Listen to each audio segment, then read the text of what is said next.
Olá, muito bom dia. Está no ar o Entrevista, programa que é uma parceria entre o Vale e a SP Rio e que você pode participar enviando sugestões de perguntas para o nosso convidado do dia. E hoje nós recebemos aqui no estúdio o prefeito de Jacareí, Isaías Santana. Prefeito, muito obrigado pela sua disponibilidade em estar aqui conosco.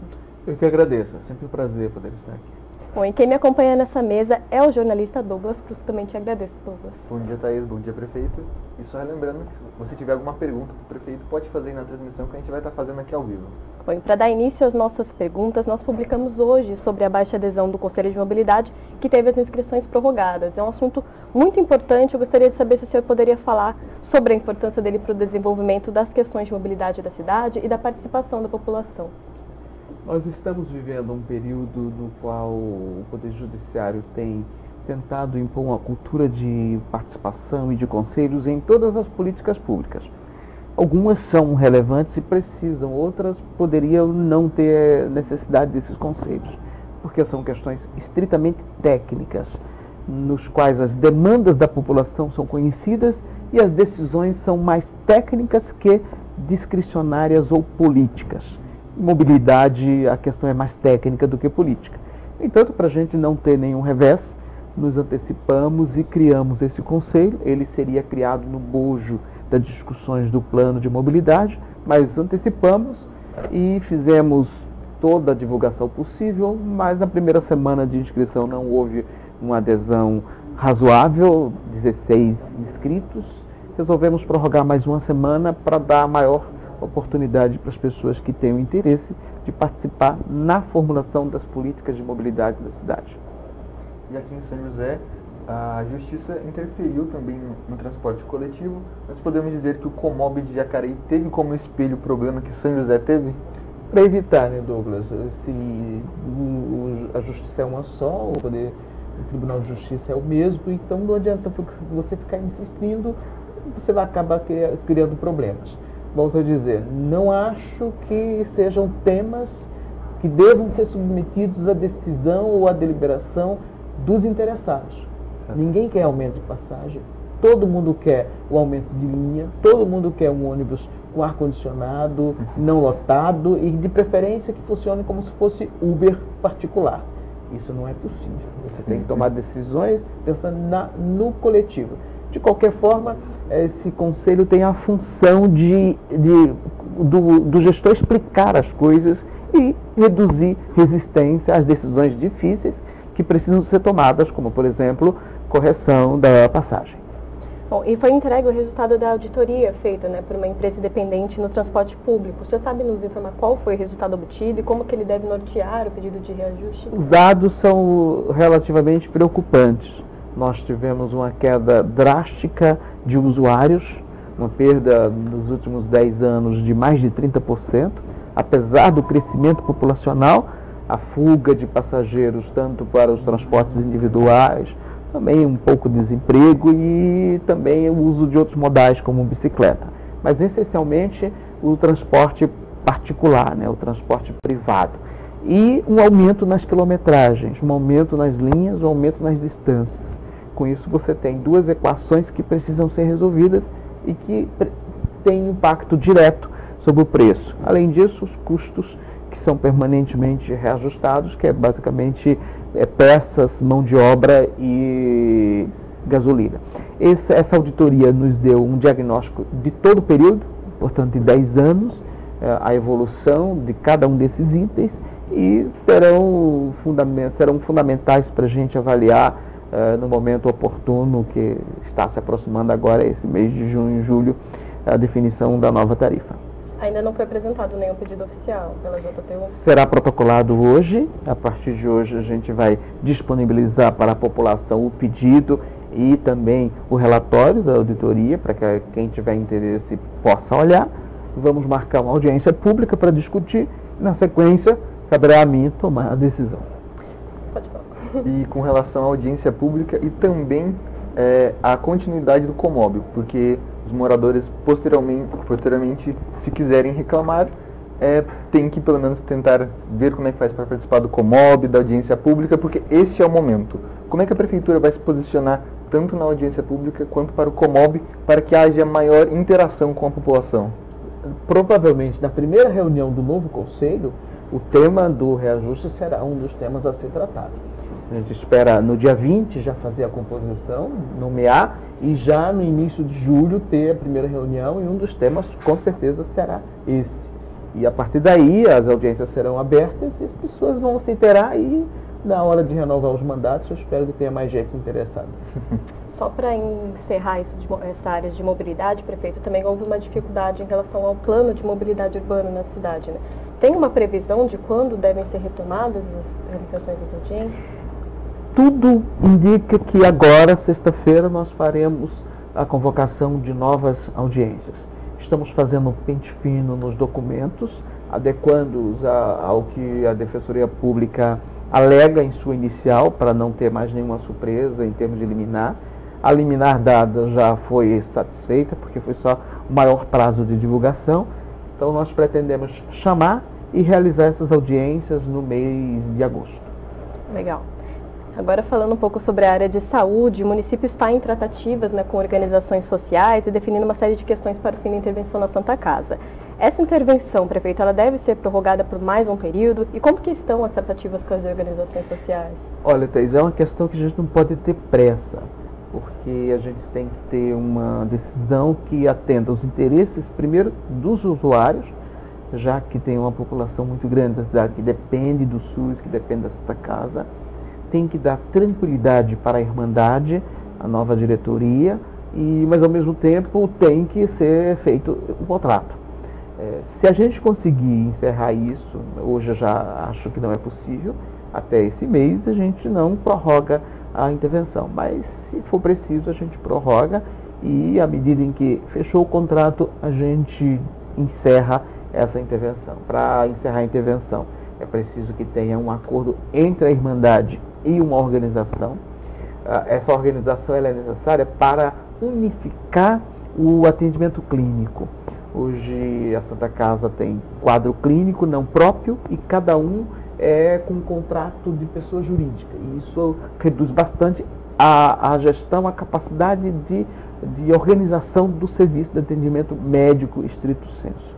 E os problemas da dívida que são de todos conhecidos. Havendo esse entendimento entre a Irmandade e uma das organizações que tem interesse, na sequência a Irmandade vai comunicar à Prefeitura: olha, nós fizemos esse contrato com a organização tal, com a faculdade tal. A partir deste contrato, então, a Prefeitura vai contratar o atendimento do SUS dessa Irmandade, dessa organização social. E com esse contrato, paralelo a isso, a gente tem que negociar com a Câmara a definição da responsabilidade do município pela dívida, e tendo o aval da Câmara, a gente tem condições de suspender a intervenção e, através de um contrato com essas duas entidades, a gente continuar o atendimento na Santa Casa. Caso seja prorrogado, o senhor acredita que deve ser ampliado para qual período? Eu me esforçarei para resolver isso entre julho, agosto e setembro. Eu acho que já estamos bastante avançados, e 2 a 3 meses a gente consegue. Mas, por prudência, nós devemos prorrogar até dezembro mesmo, e se for possível resolver antes, a gente encerra antes. E quantos encontros já foram feitos com essas organizações sociais? Muitos. Preliminarmente, nós tivemos 4 encontros, 2 com cada. Na sequência, a Irmandade assumiu essas conversas, então eles já tiveram 2 encontros com cada uma delas, e agora estão na fase de redação de um documento, de um protocolo de intenção, porque a celebração do contrato dependerá do aval da Câmara. Sem a Câmara se responsabilizar pela dívida, não tem como fazer essa transação. Então vai ser um protocolo de intenção visando um ato seguinte, que é o ato de encerramento da intervenção, celebração do contrato entre Irmandade, OS, Faculdade, e celebração do contrato entre a OS Nova e a Prefeitura. São 3 atos distintos que devem coincidir na mesma semana. Por isso, 2 protocolos de intenção são os documentos preliminares. E continuando no assunto da saúde, como anda a pasta em Jacareí? Recentemente nós noticiamos aqui a boa adesão do aplicativo da saúde que Jacareí lançou recentemente. E como é que anda o andamento dessa pasta em Jacareí? Em relação às filas de espera? Difícil. Difícil porque nós estamos vivendo um momento de crise da atenção básica em razão da falta de definição clara do governo federal no tocante ao financiamento, à continuidade do custeio e financiamento do programa Saúde da Família, baseado em médicos do Mais Médico. O governo atual tomou uma decisão de só atender as cidades com baixo índice socioeconômico, as cidades distantes, as que têm dificuldades, e com isso Jacareí, outras cidades aqui da região, não tem a reposição do pessoal. Então, passou a ser agora a grande prioridade. Veja que na saúde a gente define prioridade previamente e vai levando.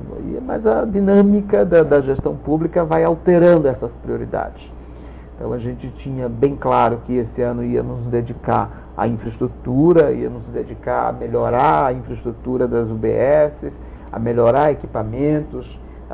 Os 2 primeiros anos nós investimos basicamente em exames, em cirurgias, aquilo que sobra do orçamento. E esse ano nós íamos nos dedicar a isso. Agora tem uma nova demanda, que é como repor as equipes, como repor os médicos para o Mais Médico sem o Mais Médico federal.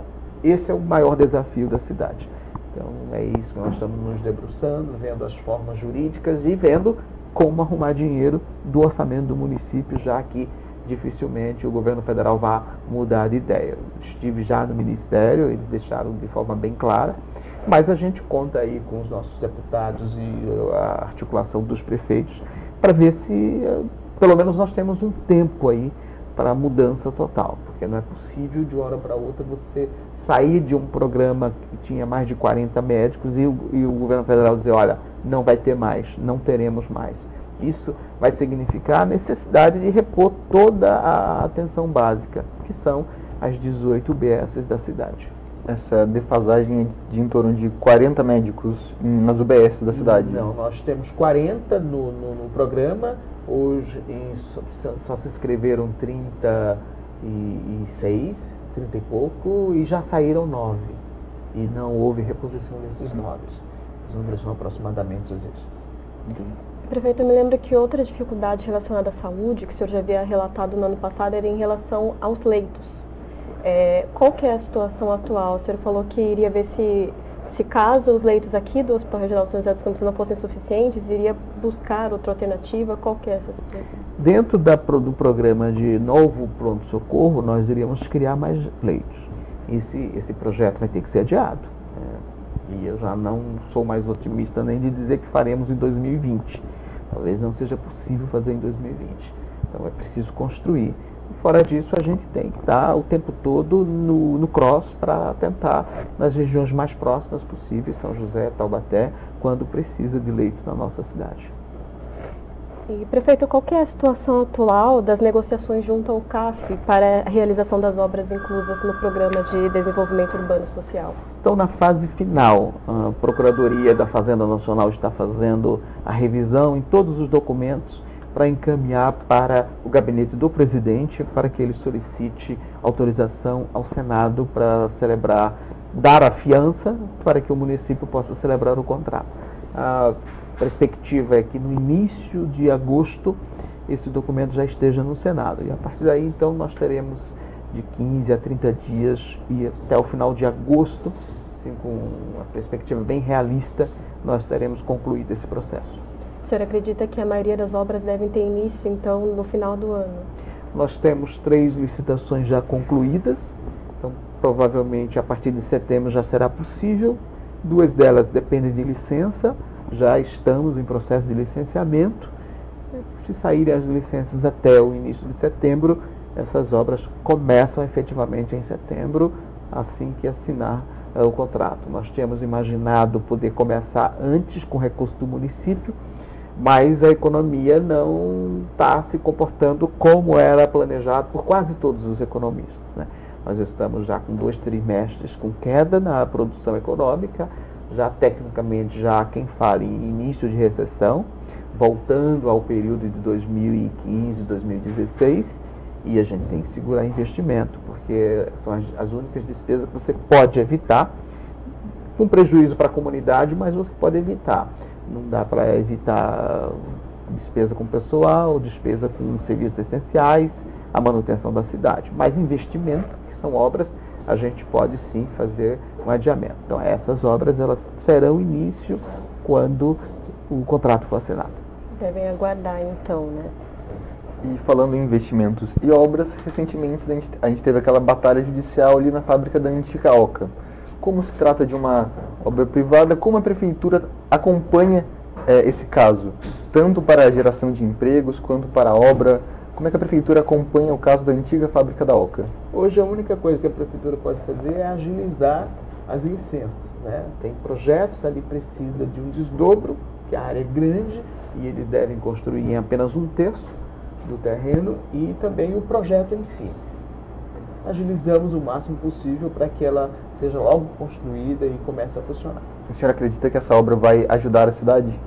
Toda a indústria, todo o comércio que chega, empregos gerados, aquece a economia, é fundamental. Nesse sentido, a gente tem um grupo na Secretaria de Planejamento chamado GAP, exatamente para acelerar. Dele fazem parte todas as secretarias que têm alguma relação com aquela obra, para análise completa, conjunta e facilitar o máximo possível a vida do empreendedor. E, prefeito, nós tivemos mais uma audiência sobre a retomada do plano diretor, que ainda não chegou a um consenso, né? Uma nova proposta deve ser apresentada após o término desses 15 dias em que o processo está suspenso. O que ficou decidido? Olha, ficou decidido que hoje, quarta-feira, o Ministério Público e a Defensoria apresentaria uma contraproposta à proposta que nós apresentamos terça-feira passada, e que teremos uma reunião preliminar na sexta entre Ministério Público, Defensoria e Prefeitura. A partir dessa proposta que deve ser apresentada hoje, nós vamos já amanhã, hoje mesmo, assim que chegar, a gente já se reúne, discute, e se tudo estiver dentro daquilo que a gente tem conversado nos últimos dias, é provável que na sexta nos entendamos. Da parte da Prefeitura, nós temos total disposição desde o início de ceder. Precisamos só definir duas coisas que agora estão bem claras. A primeira é que as obras não fazem parte do pedido da ação civil pública. E não fazem, nunca fizeram, estão como argumentos, mas não como pedido. Então não tem como fazer acordo nessa ação civil pública envolvendo as obras mencionadas no CAF. E o segundo, que agora no julgamento do agravo pelo tribunal, foi dito que não haveria nenhuma manifestação do Poder Judiciário nessa ação sobre mérito, sobre conteúdo das propostas do plano diretor. Então está expresso. Esses dois pressupostos reduz as conversas à metodologia. E a metodologia são basicamente 3 pontos. Avançamos bastante, algumas discordâncias aqui e acolá. Eu estou bastante otimista. Acho que o ambiente com esses dois pressupostos, com os quais nós concordamos e sempre dissemos, obras não tem nada a ver com o plano diretor, e não tem por que a Prefeitura limitar conteúdo de proposta. Isso vai ser debatido com a cidade e discutido na Câmara. Aceita esses dois pressupostos. A metodologia, isso aí a gente nunca teve divergência. Se quiser 10 audiências, 30 audiências, o GT com 15, 30, 50 pessoas, capacitação de GT, a contratação de uma assessoria especializada de uma universidade, nunca houve discordância da Prefeitura. Basta a gente alinhavar isso e concordar, e estou bem otimista de que sexta nós cheguemos a um acordo. Senhor Prefeito, o Ministério Público tem atuado em muitas questões em relação à Prefeitura. Como o senhor vê essa atuação do Ministério Público na atual gestão? Você acha que eles estão atuando de uma forma abusiva? A atual gestão, não, desde a década de 90. Na verdade, se eu estivesse numa cidade mineira, eu diria que o trem está fora dos trilhos. Porque é muito difícil separar discricionalidade política, conteúdo das políticas públicas, de regras jurídicas a respeito delas. Isso porque as regras jurídicas são todas na forma de princípios vagos, sem definição na norma, e o princípio sem definição na norma, ele tem uma visão diferenciada em cada advogado, cada jurista, cada instituição tem os seus interesses específicos. Então, é muito difícil isso. O que eu acho que a gente está no momento das organizações pararem, refletirem, bastante avanço, ninguém nega nisso, principalmente nas áreas sociais, saúde, educação. Mas uma coisa é ampliar ou melhorar o conteúdo de uma política existente. Ampliar ou melhorar atendimento de creche, vaga em creche, lugar da creche, vaga. Ampliar ou melhorar o serviço da saúde já existente. Agora, completamente diferente é impor despesas de capital. Despesas que exigem obras. Estamos falando de saneamento, esgoto, água, asfalto, intervenção em bairros inteiros. Isso não tem como levar para a justiça. Não tem como, porque não tem os projetos e não tem o financiamento. E nós estamos vivendo um período de crise que as prefeituras têm aí de 3% a 5% de capacidade dessas despesas de pessoal, aliás, de capital. E mesmo para esses investimentos, as prioridades são ampliar a vaga em creche, ampliar a rede de atenção básica. Eu não posso desviar dinheiro de necessidades essenciais para atender coisas que são necessárias, mas não à frente, não tão urgente. Essa intervenção do Ministério Público, quando despreza a capacidade orçamentária e quando despreza a potencialidade de gestão, isso é nefasto. Ainda que o interesse seja bom, ainda que a ideia seja interessante, mas a viabilidade, não existe viabilidade. Nós estamos lá com 36 ações condenando a fazer um monte de coisa. Tudo necessário? Tudo necessário. Tem que ser feito? Tem. Mas quando? Com que recurso? Isso é político. Isso não é justiça, isso não é jurídico e não cabe nem ao Poder Judiciário, nem ao Ministério Público se intrometer. Isso tem que ficar no debate político-eleitoral e, na sequência, no embate entre vereadores eleitos pelo povo e prefeito eleito pelo povo. São eles que definem as prioridades e que são sujeitos à aprovação ou reprovação pelo povo. Quem não é sujeito à aprovação e reprovação pelo povo não deve definir prioridade em nome do povo. A questão é muito simples e clara. Estão extrapolando e precisa entrar na linha. Antes de fazer a próxima pergunta, só vou pedir para o senhor arrumar sua lapela, que ela deu uma saída, pode colocar ele em paletó todo mundo escutar a gente direitinho. O senhor acredita, então, que o Ministério Público está tentando atuar como um executivo? Você acha que eles estão sendo abusivos na parte de não entender as funções atribuídas a cada guerra poder? De espaço de poder, para ver qual é a instituição que se sobrepõe e que dá a palavra final. O poder tem esse fenômeno. Em todo lugar do mundo, as instituições que exercem poder vão disputar. É como se fosse uma coxa, um cobertor, e cada um puxa de um lado. Cabe ao Poder Judiciário colocar o trem na linha. E me parece que o Judiciário tem pecado feio nesse aspecto. Não tem respeitado a prerrogativa do poder político. Não tem respeitado as prerrogativas de quem é eleito e de quem tem que responder para o povo. A pretexto de concretizar o que está na Constituição, esquece um capítulo da Constituição que diz tem que ter dinheiro e tem que ter responsabilidade fiscal. O capítulo da Constituição que diz que todas as obras públicas precisam estar no PPA, na LDO, e que tem que ter dinheiro no orçamento, o Poder Judiciário tem ignorado. É preciso olhar para a Constituição inteira. Quer decidir? Decida, mas diga quanto custa, de onde vai sair e o que vai deixar de ser feito para fazer essa obra que está sendo condenada. Isso é gestão. Nós que nos disputamos eleições, nos dispusemos a fazer essas escolhas em nome do povo e ser submetidos à rejeição ou aprovação pelo povo. Agora, quem não é submetido à aprovação ou rejeição pelo povo e não tem conhecimento global, amplo, e não conhece o orçamento, não quer conhecer o orçamento, não conhece os corpos técnicos da administração, não deve decidir. Se está decidindo, está errado, equivocado. Precisa ser corrigido sob pena de termos dois orçamentos. O aprovado pela Câmara, no âmbito municipal e pelo prefeito, e o determinado pela Justiça. E um dinheiro é um só. Qual é que eu cumpro?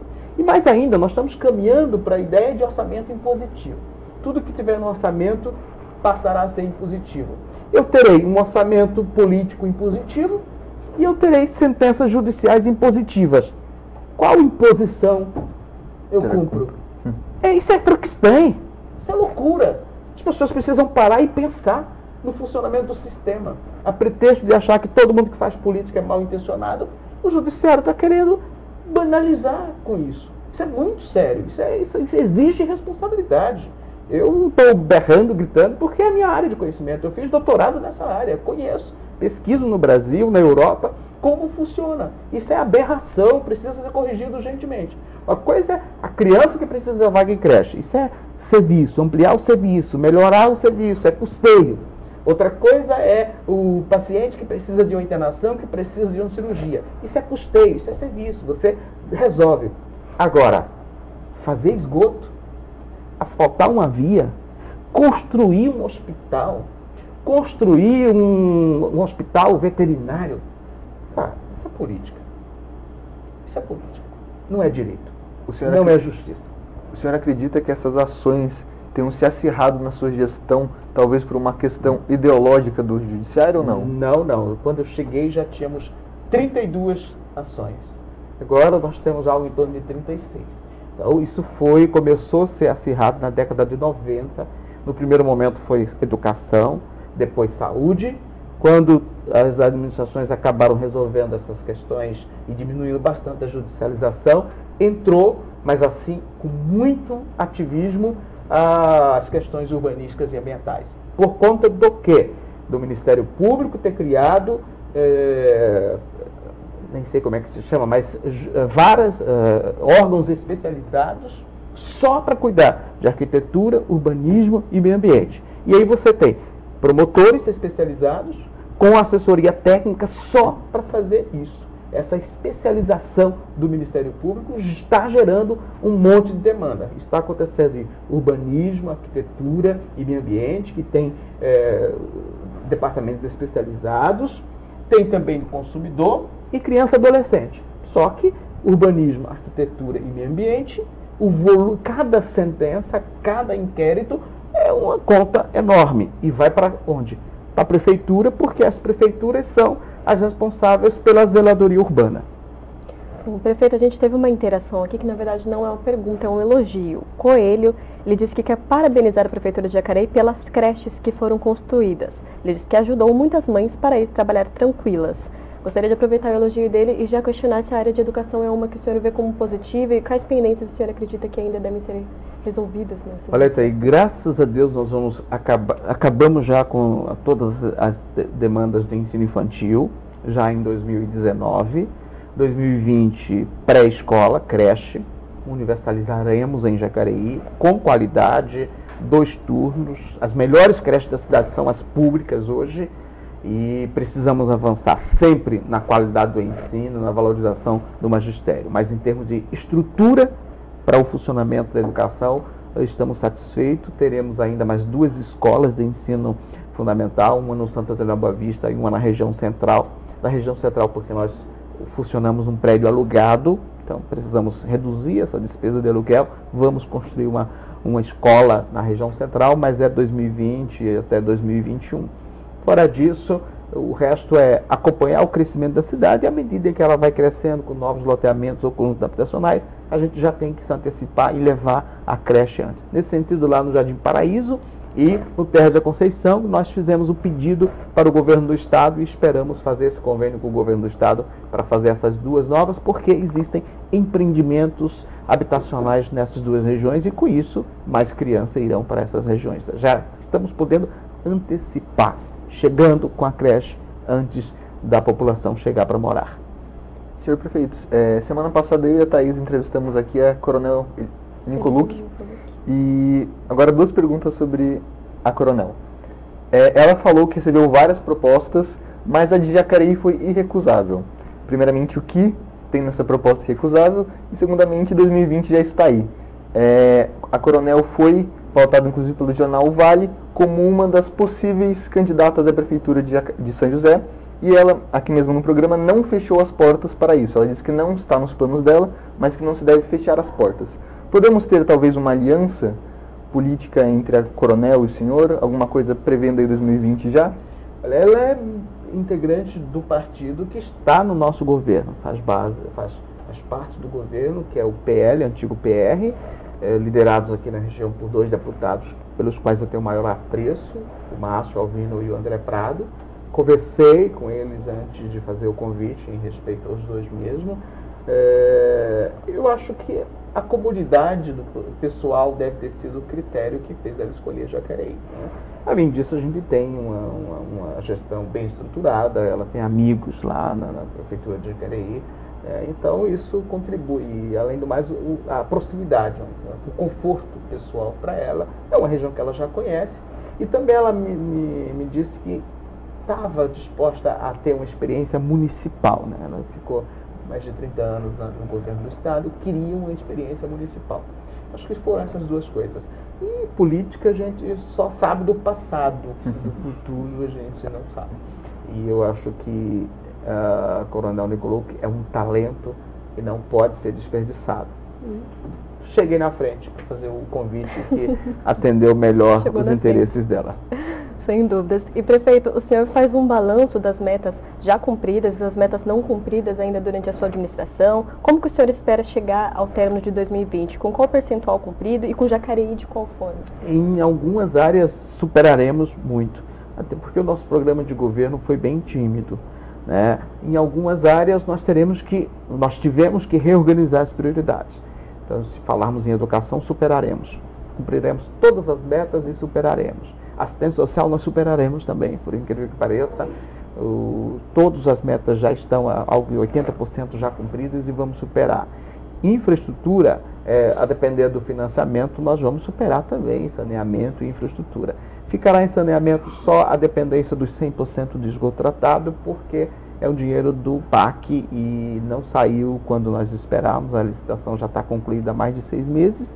E agora nós temos que esperar o novo governo pegar ritmo para ver se sai o dinheiro para a gente dar ordem de serviço, também a duplicação da estação de tratamento. Algumas áreas, como geração de emprego, a prefeitura é refém da economia, então a gente pode não ter um desempenho satisfatório. E em segurança, a gente atrasou bastante, algumas coisas que vamos fazer esse ano já era para ter sido feitas em 2018. Eu acredito que algumas coisas que não pudermos fazer, basicamente foi a questão da saúde, tivemos que redefinir prioridades e não conseguiremos também avançar suficientemente em esporte e cultura no grande desafio de desconcentrar, tirar do centro, porque não tem dinheiro. E não tendo dinheiro, a gente tem despesa com saúde, despesa com educação e depois a manutenção da cidade. Essas são as 3 despesas essenciais. Depois disso, a gente vê o que sobra para as outras áreas. Daí a realização em termos de esporte e cultura ficará sim aquém daquilo que imaginávamos. Bom, nós estamos chegando ao final do nosso programa. Douglas, gostaria de acrescentar alguma coisa? Queria agradecer ao prefeito, queria dizer que as portas tanto da SP Rio quanto do Vale estão sempre abertas. E uma última pergunta que o senhor pode ou não responder. 2020, como eu falei, já está aí. O senhor, como que o senhor vê o seu cargo a partir do ano que vem?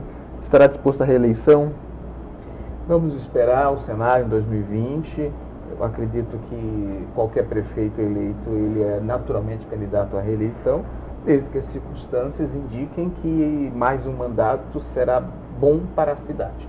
O plano pessoal me sinto plenamente realizado, já conquistei muito mais do que imaginava, mas estou a serviço de uma causa, e é essa causa que define, não sou eu.